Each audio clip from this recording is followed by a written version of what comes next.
दीपाली के पास चलते हैं और जानते हैं कि एक्साइड से क्या एक्सपेक्ट कर रहे हैं। Deepali, good afternoon. एक्साइड के नंबर्स थोड़े से सॉफ्ट साइड पर ही रह सकते हैं। अगर नेट सेल्स देखें तो यहाँ पर -0.6% की डी ग्रोथ एक्सपेक्टेड है, यानी जो आंकड़ा है वो 3,897 करोड़ का रह सकता है। मुनाफे में भी 6% की गिरावट वाई बेसिस पे आ सकती है। 266 करोड़ का मुनाफा कंपनी रिपोर्ट कर सकती है। वहीं एबिटा भी 516 करोड़ से घट कर आ सकता है 475 करोड़।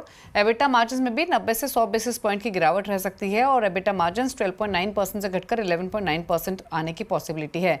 दरअसल जो ये रेवेन्यूज में हम मार्जिनल डिक्लाइन एक्सपेक्ट कर रहे हैं वो लार्जली है वीकर डिमांड की वजह से। इंडस्ट्रियल सेगमेंट में वीक डिमांड बनी हुई है।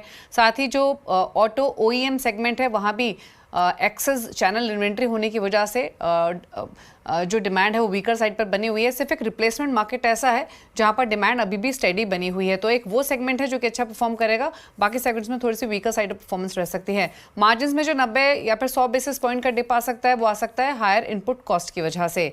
अब अर्निंग्स तो थोड़े से सॉफ्ट साइड पर रहेंगे, लेकिन इंपॉर्टेंट रहेगा आगे का आउटलुक, स्पेशली इंडस्ट्रियल और ऑटो ओईएम डिमांड को लेकर क्या कॉमेंट्स आते हैं मैनेजमेंट के, वो इंपॉर्टेंट रहेंगे। साथ ही साथ सोलर सेगमेंट में डिमांड को लेकर भी आगे की कमेंट्री इंपॉर्टेंट रहेगी, क्योंकि वहां पर कुछ ब्राइट स्पॉट्स देखने को मिले हैं। और एक और चीज़ इंपॉर्टेंट रहेगी इस बार के अर्निंग्स में कमेंट्री के हिसाब से, वो है जो lithium ion cell battery plant company लगा रही है बेंगलुरु में, वो FY26 से ऑपरेशनल होना है। क्या वो प्रोग्रेस ऑन ट्रैक है, क्या कमेंट्स आते हैं, वो इंपॉर्टेंट रहेगा। लेकिन थोड़े सॉफ्ट साइड पर ही फिलहाल नंबर्स आते हुए दिखाई देंगे वीक डिमांड सिनेरियो की वजह से।